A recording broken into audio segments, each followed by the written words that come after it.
Prešlo skoro 2000 rokov. Doba, v ktorej žijeme, je veľmi vážna.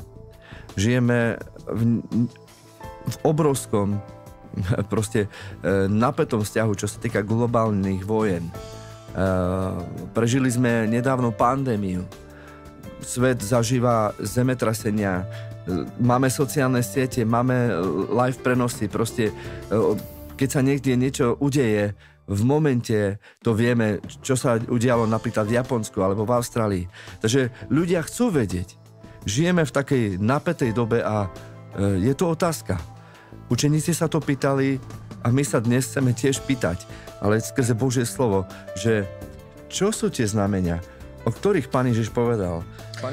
Ďakujem, Rino. Určite to je veľmi žiadaná téma, ako si hovoril, že obzvlášť naši Romovia, že veľmi chcú vedieť o tej téme, rozprávajú o konci sveta, o posledných časoch a ja som osobne sa priznám, že taktiež mňa to veľmi zaujíma, ale som si uvedomil jednu vec, že naozaj je lepšie byť pripravený, ako vedieť všetko do bodky, do čiarky.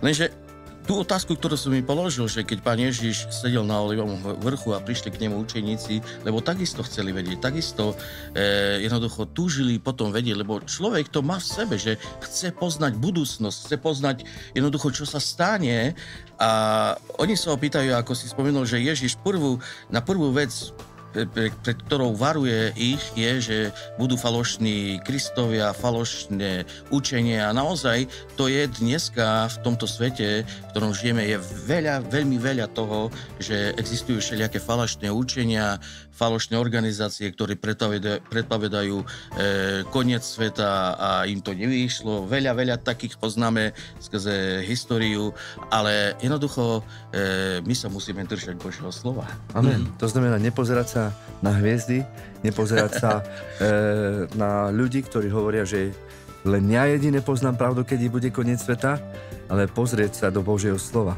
Čo ďalej Pán Ježiš hovorí, lebo to je asi taká kľúčová, čo Pán Ježiš to hovorí, že budete slychať o vojnách, chýry o vojnách, budú zemetrasenia miestami, bude hlad a mor. Určite to hovorí teraz do dnešnej situácie, že?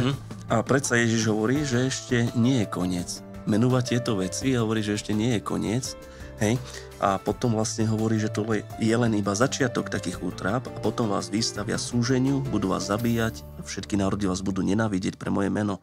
Tedy sa mnohí pohoršia, budú sa navzájom udávať a nenávidieť. Podstane aj mnoho falošných prorokov, zvedú mnohých, zase je tam ten zvod a tak ďalej. Hej? A ďalej menuje potom, že vychladne lásku mnohých, lebo nepravo so svete vyvrcholí. A trošku vyššie v 7. verši hovorí, lebo povstane národ proti národu a kráľovstvo proti kráľovstvu. To znamená nejaký svetový konflikt. A zase v liste Tesalonickým tiež hovorí, že skôr než sa zjaví ten syn nepravosti, či Antikrist, hovorí, že odpadnú ľudia od Boha. Doslova, že od Boha.